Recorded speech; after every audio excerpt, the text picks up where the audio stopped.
Class 4 की Hindi book पढ़ेंगे। पिछले वीडियो में हमने आपको लेसन 2 पढ़ाया था और लेसन 2 पढ़ाने के साथ हमने कुछ होमवर्क भी आपको दिया था। कुछ बच्चे जो है सो होमवर्क बनाए और बहुत सारे बच्चों ने होमवर्क नहीं बनाया। तो जो बच्चे होमवर्क बनाए हैं वे बच्चे तो ग्रुप में भेजे, लेकिन जो बच्चे होमवर्क नहीं बनाते हैं वे बच्चे नेक्स्ट टाइम से होमवर्क अवश्य बनाएं, ताकि आपने क्या पढ़ा, क्या नहीं पढ़ा या कितना सीखा, कितना नहीं सीखा, ये हम लोग को जो है से पता नहीं चलता है। तो नेक्स्ट टाइम से आप लोग होमवर्क अवश्य बनाइए और होमवर्क बनाने के बाद शाम 3 से 4 से 6 के बीच में अपना अपना होमवर्क जो है से ग्रुप में सेंड कर दीजिएगा। तब हम देखेंगे कि कौन सा बच्चा होमवर्क बनाया, कौन सा बच्चा होमवर्क नहीं बनाया, कौन सा बच्चा पढ़ाई के प्रति सिंसियर है, कौन सा बच्चा पढ़ाई के प्रति सिंसियर नहीं है। आगे अब हम लोग पढ़ाई शुरू करते हैं। इससे पहले हम बता देते हैं कि जो पिछले दिन जो हमने होमवर्क दिया था वो उसका सोल्व हम करके आप लोग को ग्रुप में डाल देंगे। आप लोग अपना अपना होमवर्क जो है से मिला लीजिएगा। मिलाने के बाद उसको जो हम होमवर्क भेजे जो बना के दिए हैं उसको बढ़िया से एक फेयर कॉपी में लिख लीजिएगा और उसको भविष्य के लिए जब कभी भी परीक्षा होगा, एग्ज़ाम टाइम आएगा तो उस समय यह बहुत ही उपयोगी होगा। तो आगे हम लोग पढ़ाई शुरू करते हैं। 3rd लेसन है आपका प्राकृतिक वैद्य। प्राकृतिक वैद्य में सबसे पहले हम लोग देखते हैं कि इसमें क्या है।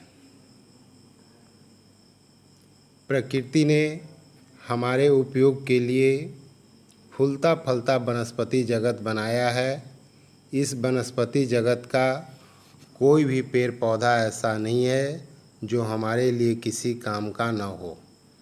कई पेड़ पौधे हमें फल देते हैं, कई फूल देते हैं, तो कई पेड़ पौधे हमारे स्वास्थ्य की रक्षा भी करते हैं।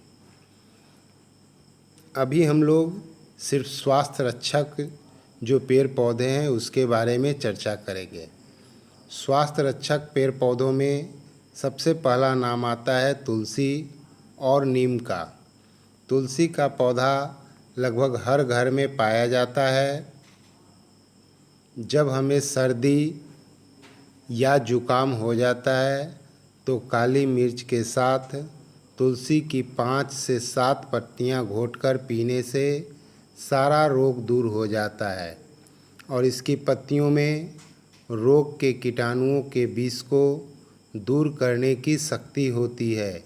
इसलिए प्राचीन समय से ही भगवान के प्रसाद में तुलसी की पत्तियों का प्रयोग किया जाता है।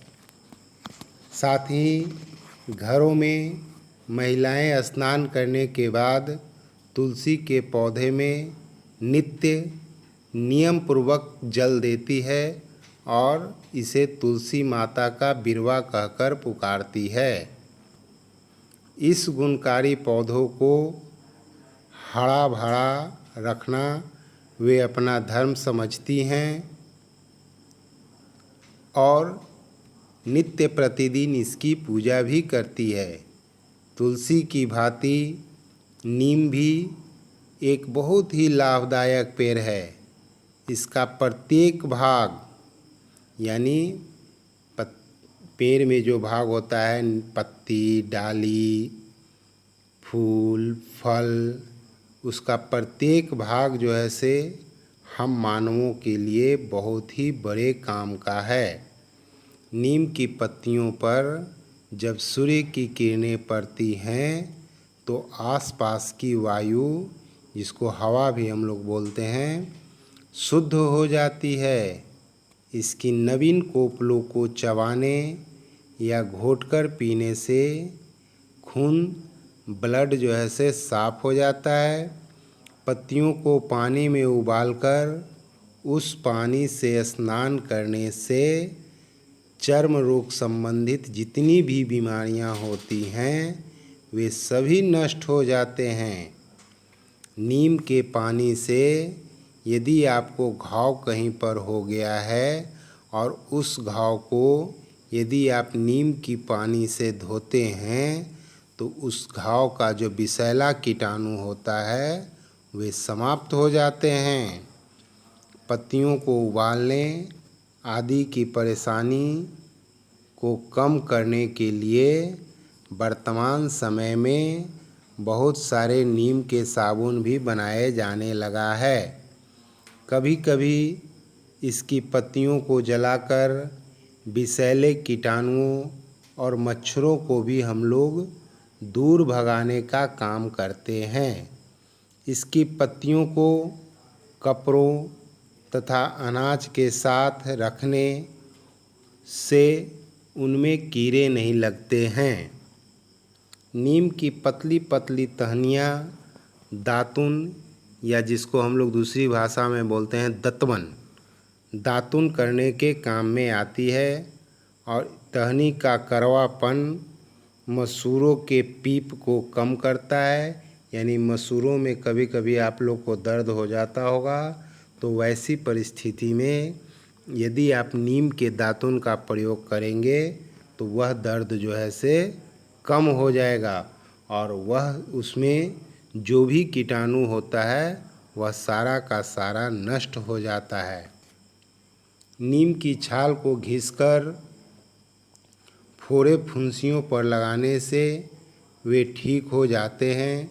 नीम के फल को निवौली कहते हैं।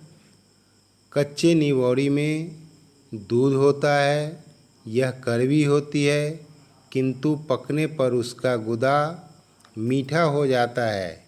नीम की गुठली, फल तो काम आया ही, अब आइए इसकी गुठली की महत्व को भी हम लोग समझते हैं। नीम की गुठली बड़े काम की चीज़ है। इस गुठली से तेल निकाला जाता है। नीम के तेल की मालिश से खुजली तथा अन्य प्रकार के जितने भी चर्म रोग हैं वे नष्ट हो जाते हैं। उसके बाद हम लोग अब नीम की जो लकड़ी होती है उसकी भी चर्चा कर लेते हैं। नीम की लकड़ी शीशम, चीर, देवदार और साल जितने उपयोगी तो नहीं होते, लेकिन इस लकड़ी में एक विशेषता होती है कि उस लकड़ी में कभी भी घुन नहीं लगता। इसे कच्चे मकानों की कड़ियाँ, चौखटे और किवाड़े तथा चारपाई के पाए आदि बनाने के काम में लाया जाता है। नीम की जड़ें जमीन के अंदर से नमी खींचकर मिट्टी की ऊपरी परत को नम रखती है तथा उसे जल और वायु द्वारा कटाव से भी रोकने का कार्य करती है। तुलसी दल और करवा नीम दोनों ही मानव समाज के बहुत बड़े सेवक हैं। इन्हें यदि प्राकृतिक वैद्य कहा जाए तो कोई भी अतिशयोक्ति नहीं होगी। इस तरह से आज आप लोग का लेसन 3 समाप्त होता है।